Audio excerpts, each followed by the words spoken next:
Magandang araw po sa inyong lahat. Happy Easter Sunday po. Ngayon nga po ay magkaroon tayo ng ating Easter Sunday worship. At sa ating pagpapasimula, babasahin ko po ang mga awit 117. O purihin ninyo ang Panginoon, ninyong lahat ng mga bansa. Purihin ninyo siya, ninyong lahat ng mga bayan, sapagkat ang kanyang kagandahang loob ay dakila sa atin. At ang katotohanan ng Panginoon ay magpakailanman. Purihin ninyo ang Panginoon. Manalangin nga po tayo. Ama, dakilang Diyos, pinupuri ka nga po namin at pinapasalamatan. Ama, kayo nga po ang manguna po sa amin po mga puso't buhay, Ama. Ama, humingi po kami ng kapatawaran sa aming po mga nagagawang kasalanan. Linisin niyo nga po kami at patawarin. Ama, kayo nga po ang manguna po sa aming pong gawain ngayon. At sa bawat isa na may bahagi po, Ama, kayo nga po ang manguna. At ganoon din po, Ama, sa mga taong nanonood po at nakikinig, kayo nga po ang manguna rin po sa kanila. Kausapin niyo nga po sila, Ama. Salamat po na maraming marami. In Jesus' name, Amen at Amen. Magandang araw po sa bawat isa. Sa ating pagpapasimula, tayo nga po muna iaawit pagpupuri sa Panginoon. Awitin po natin yung My Redeemer Lives dahil tunay nga po na ang Diyos natin ay nabuhay na magmuli upang tayo ay iligtas.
My Redeemer lives.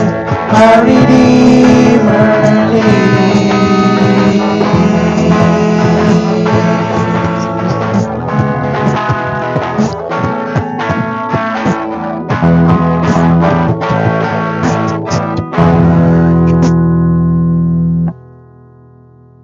Amen, tunay nga po na ang Diyos natin ay dakila. Sa ating pagpapatuloy, awitin po natin yung word is the Lamb. Dahil tunay po ng ating Panginoong Kristo ay isang karapat-dapat na handog para po sa ating mga kasalanan at dapat lamang po na ating siyang papurihan at sambahin dahil po sa kanyang ginawa para po sa ating mga buhay. Awitin nga po natin ito.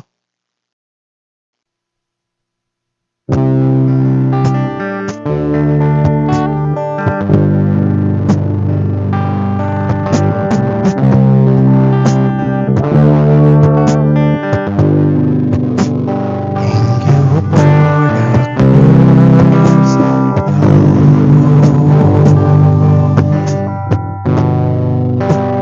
thank you for the price you paid, bearing all my sin and shame. In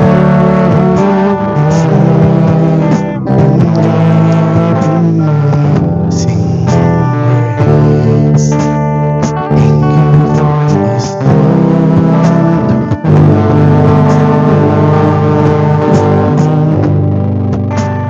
thank you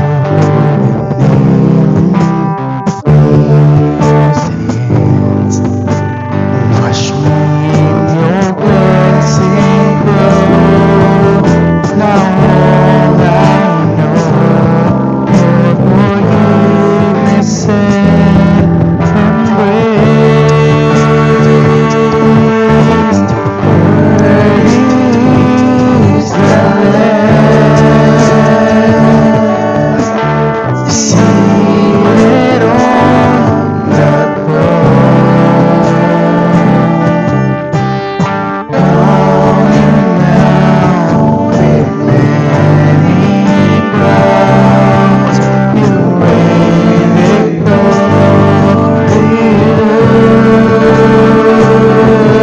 High and lifted up, Jesus, Son of God, the darling of heaven, crucified.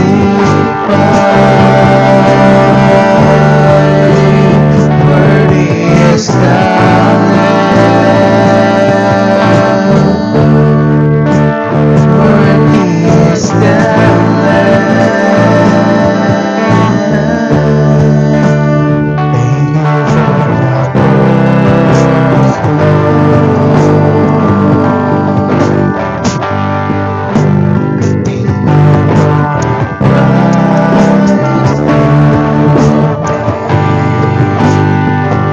you for my sin and shame.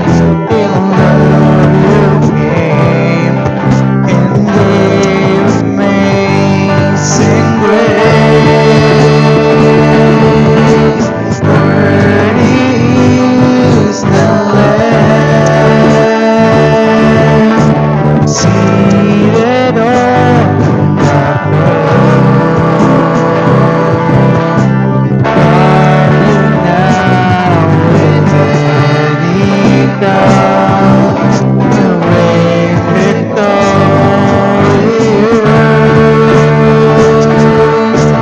High and lifted up, Jesus, Son of God, the darling of heaven, crucified. Worthy is the Lamb, worthy is the Lamb,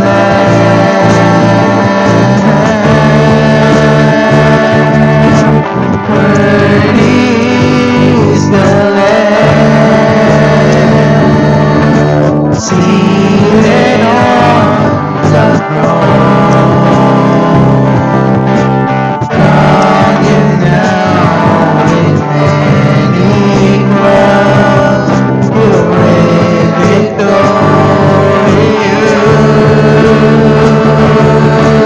High and lifted up, Jesus, Son of God, the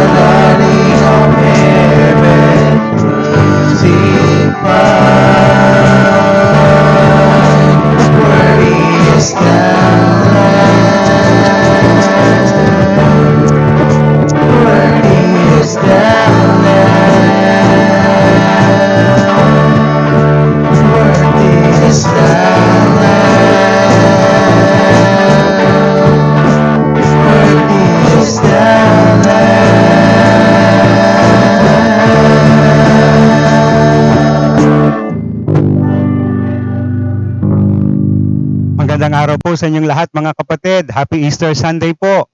Ngayon po'y dadako na tayo sa pag-aaral ng salita ng Panginoon at ang paksang ating tatalakayin sa araw na ito ay pinamagatang kong ano ang kahulugan ng pagkabuhay na muli ni Jesus?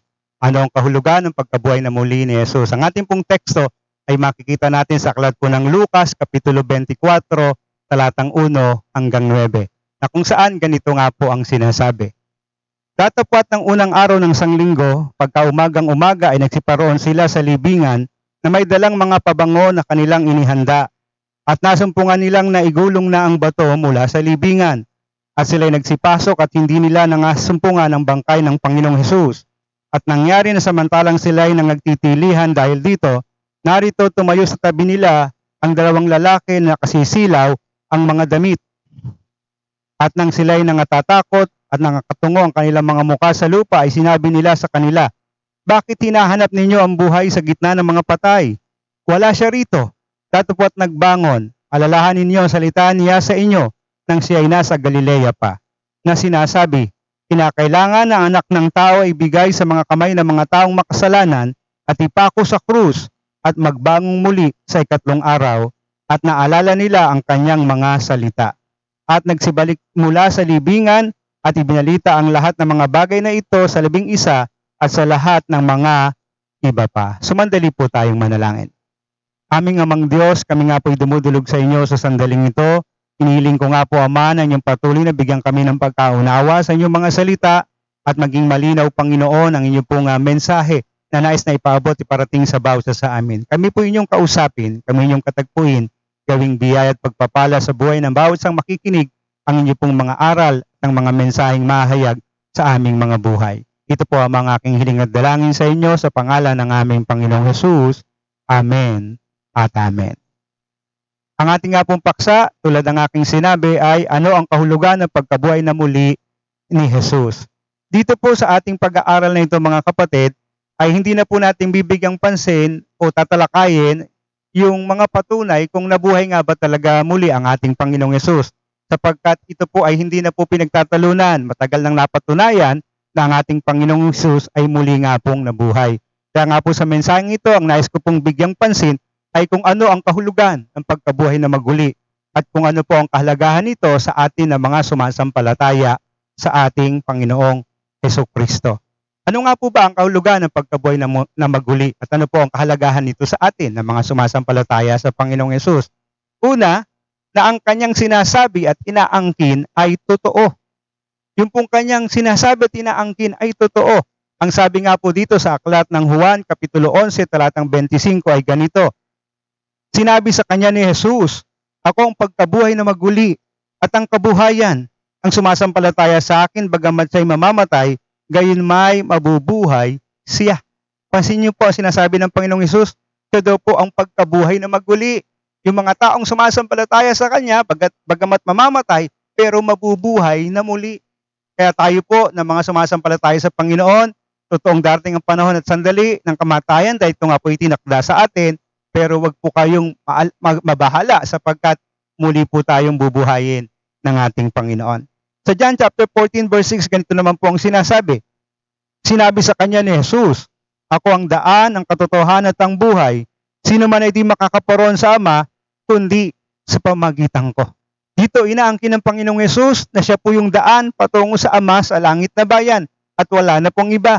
Kaya kung may ibang mga reliyon nagsasabi na ito ang dapat gawin, ito ang daan para matungo sa Ama dun sa langit na bayan, sila po ay pawang bulaan at hindi nagsasabi ng katotohanan sapagkat ang claim o ang sinasabi ng Panginoong Hesus ang siya lamang pong pawang katotohanan na siya yung daan patungo po sa Ama. Sa Apokalipsis 1:8 ay ganito naman po ang sinasabi, ako ang Alpha at ang Omega, sabi ng Panginoong Diyos, ngayon at nang nakaraan at sa darating, ang makapangyarihan sa lahat. Dito po sa talatang ito ay sinasabi ng Panginoong Hesus na siya po yung Alpha at ang Omega. Ito po ay ang unang alpabeto sa wikang Griego. Yung pong Alpha, siya po yung pasimula, at yung pong Omega, siya po yung pangwakas. Kiniklaim ng ating Panginoong Hesus na siya po yung pasimula at siya po yung wakas. At binabanggit din niya na siya po yung makapangyarihan sa lahat.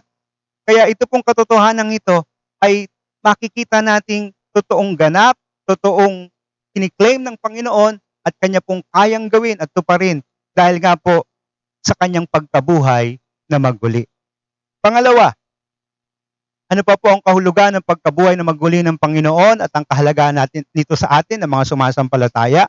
Pangalawa, na si Jesus ay makapangyarihan tulad ng kanyang sinabi. Si Jesus po ay makapangyarihan tulad ng kanyang sinabi. Sabi nga po sa Matthew 28 verse 18 ay ganito, at lumapit si Jesus sa kanila at sila ay kanyang kinausap na sinasabi, ang lahat ng kapamahalaan sa langit at sa ibabaw ng lupa ay naibigay na sa akin. So nakita niyo po, no, lahat daw po ng kapamahalaan ay naibigay na sa ating Panginoong Yesus. Kaya siya po ay talagang sinasabing all-powerful. Ito po ay kanyang katangian. Ito po ay kanyang attributes. Talagang siya ay makapangyarihan sa lahat. At ito pa nga po ang isang halimbawa ng kapahayagan ng kanyang pagiging makapangyarihan. Sa John chapter 10 verse 18, ganito pong sinasabi, sino may hindi nag-aalis sa akin nito, kundi kusa akong ibinibigay. May kapangyarihan akong magbigay nito at may kapangyarihan akong kumuhang muli. Tinanggap ko ang utos na ito sa aking Ama. Dito po ang sinasabi ng ating Panginoong Yesus na kusa niyang ibinibigay, na meron siyang kapangyarihang ibigay at may kapangyarihan siyang kuning muli ay wala pong iba kundi ang kanyang sariling buhay. Wala pong taong kayang gawin na ibigay ang kanyang buhay na siya'y mamatay at pagkatapos kunin niya muli upang siya po ay muling mabuhay. Tanging ang Panginoong Yesus lamang ang nakagawa at gumawa ng bagay na ito. At ito nga po isang dakilang kapahayagan ng pagiging makapangyarihan. So, si Jesus po ay makapangyarihan tulad ng kanyang sinabi. Dahil ito nga po ay pinatunayan ng kanyang pagkabuhay na maguli. Kung siya po ay nanatiling patay, hindi nga po masasabing makapangyarihan ng Panginoon. Dahil siya po ay napigilan ng kamatayan. Pero dahil siya ay muling nabuhay, yung pong kanyang pag-angkin sa pagiging makapangyarihan ay tunay na napatunayan. Pangatlo, ano pa po ba ang kahalagahan at kahulugan ng pagkabuhay na maguli ng ating Panginoong Yesus sa atin ng mga sumasampalataya sa Kanya? Pangatlo, na tinutupad ni Jesus ang kanyang pangako. Tinutupad po ni Jesus ang kanyang pangako. Sabi nga po sa Matthew 28 verse 5 and 6 ay ganito, at sumagot ang anghel at sinabi sa mga babae, huwag kayong mga takot, sapagkat nalalaman ko ng inyong hinahanap si Jesus na ipinako sa krus. Siya ay wala rito, sapagkat siya ay nagbangon ayon sa sinabi niya. Magsiparito kayo, tingnan ninyo ang dakong kinalagyan ng Panginoon. Malinaw po na nung siya'y nabubuhay pa, iniaaral at sinasabi ng ating Panginoong Hesus sa kanyang mga alagad na siya ay mamamatay, na siya po ay ipapako sa krus, na siya po ay magdurusa, at matapos siya po ay mamamatay at ililibing. Subalit pagkatapos ng 3 araw, siya po ay muling mabubuhay.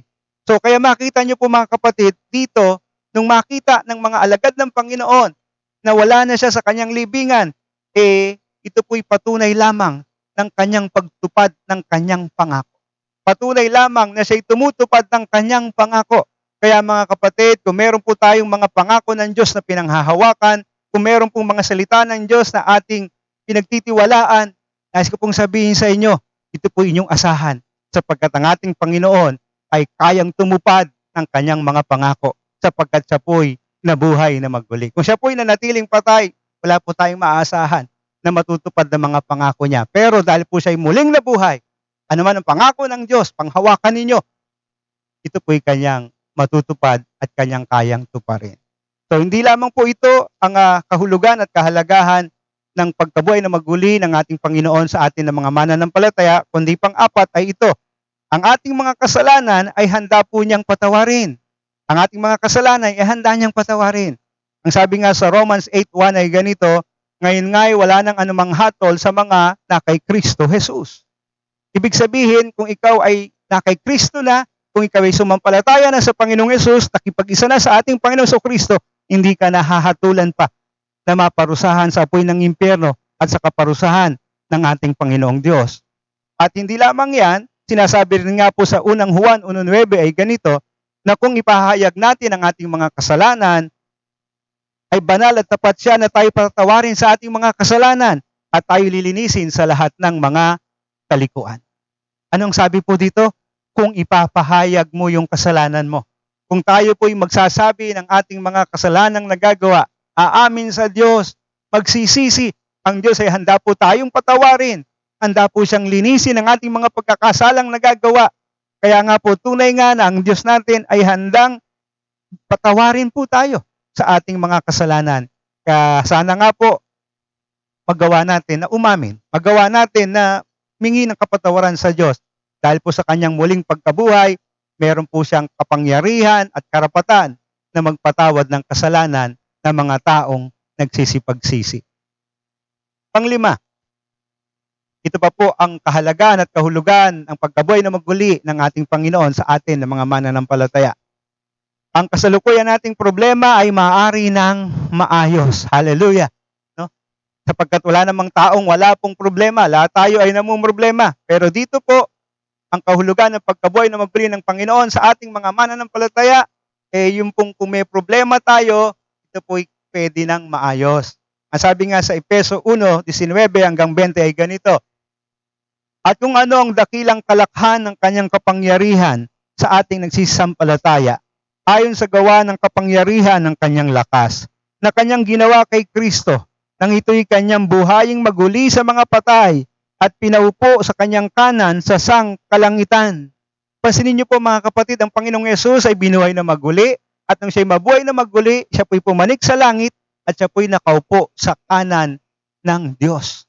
Siya po ay nakaupo sa kanang luklukan. Ito po ay upuan ng kapangyarihan. Ito po ay upuan ng awa. Ito po ay upuan na kung saan pwede niya pong dinggin ang anumang bagay na idudulog natin sa Kanya sa ating mga pananalangin. Kaya po mga kapatid, kung may problema tayo, makakaasa tayo na kayang solusyonan at bibigyang katugunan ito ng ating Panginoon. Ano nga ang sabi sa Philippians 4:13 ng Apostol Pablo? Sabi niya, lahat ng mga bagay aking magagawa doon sa nagpapalakas sa akin. I can do all things through Christ which strengtheneth me. Tahasan niya po itong sinasabi at inaangkin dahil kanyang napatunayan kung papaano ang Panginoong Hesus ang nagbigay sa kanya ng kalakasan, ang Panginoon ang siyang gumagabay sa kanya para magawa ang mga bagay na imposible, magawa ang mga bagay na hindi niya kayang gawin sa kanyang sariling lakas. Kaya nga po mga kapatid, sabi ko nga sa inyo, namumroblema man tayo, may mga bagay man tayo na para bagang nagbibigay ng pagkabalisa sa ating mga buhay, tandaan niyo po, dahil ang ating Panginoong Hesus ay muling nabuhay, ano man yung problemang yan, kaya niyang ayusin. Pwede po tayong dumulog sa Kanya at siya po ay magbigay ng habag at awa sa atin at tugunin at bigyang solusyon ang ating mga suliranin. Pang-anim po at panghuli, ano pa po ang kahulugan at kahalagahan ng pagkabuhay na maguli sa atin ng mga sumasampalataya sa Panginoong Hesus? Ito po, pang-anim, ang ating hinaharap ay maaari ng masiguro. Maaari na po nating masiguro ang ating hinaharap. Sabi po sa 1 Peter chapter 1 verse 3-5 ay ganito, purihin nawa ang Diyos at ang Ama ng ating Panginoong Hesukristo na ayon sa kanyang malaking awa ay pinanganak na muli tayo sa isang buhay na pag-asa sa pamagitan ng pagkabuhay na maguli ni Hesukristo sa mga patay. Verse 4, sa isang manang di nasisira at walang dungis at hindi kumukupas na inilaan sa langit para sa inyo. Verse 5, na sa kapangyarihan ng Diyos ay iniingatan sa pamagitan ng pananampalataya sa ikaliligtas na nahanda upang ihayag sa huling panahon. Mga kapatid, minsan parang hindi natin alam kung ano mangyayari sa hinaharap. Parang wala na tayong kasiguruhan. No? Pero alam niyo po mga kapatid, dahil ang ating Panginoong Hesus ay nabuhay na maguli, meron po tayong ngayong assurance, meron po tayong ngayong katiyakan na yung hinaharap natin, bagamat parang malabo, parang hindi maganda, katulad ngayon, ang daming nangyayaring hindi natin inaasahan. Alam niyo po mga kapatid, pwede rin pa rin po tayong magkaroon ng pag-asa. Pwede pa rin tayong mapanatag sapagkat ang Panginoon ang siyang may hawak ng ating mga buhay at ang ating hinaharap ay safe and secured sa kanyang mga kamay. Tunay ngang maasahan natin na ang Diyos ang siyang magsasaayos sa mga bagay-bagay sa ating hinaharap at lahat ng ating ipinagkatiwala sa Kanya ay kaya niyang bigyan ng katuparan, kaya niyang tuparin at gawin sa bawat isang sumasampalataya. Mga kapatid, hindi man natin alam ano pa ang magaganap sa hinaharap. Pero ang alam natin, meron tayong Panginoong tagapagligtas na ito'y buhay, na ito'y makapangyarihan at walang bagay na imposible sa Kanya. Kaya kung sakali mang may mga bagay na parang hindi natin lubos na maisip at tayo nabibigatan at namumroblema, pwede nating idulog sa Kanya.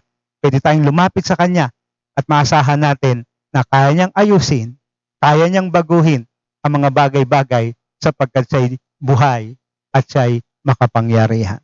Mga kapatid, nakita po natin sa ating pag-aaral na ito ang anim na kahulugan at kahalagahan ng pagkabuhay na maguli ng Panginoong Hesus sa mga sumasampalataya sa Kanya.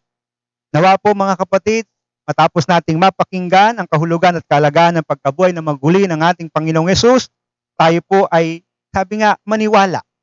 Angkinin natin yung Kanyang mga pangako. Angkinin natin yung Kanyang mga salita upang ang lahat ng ito ay magkaroon po ng kaganapan sa ating mga buhay. Tandaan nyo mga kapatid, ang ating Panginoong Hesus ay muling nabuhay.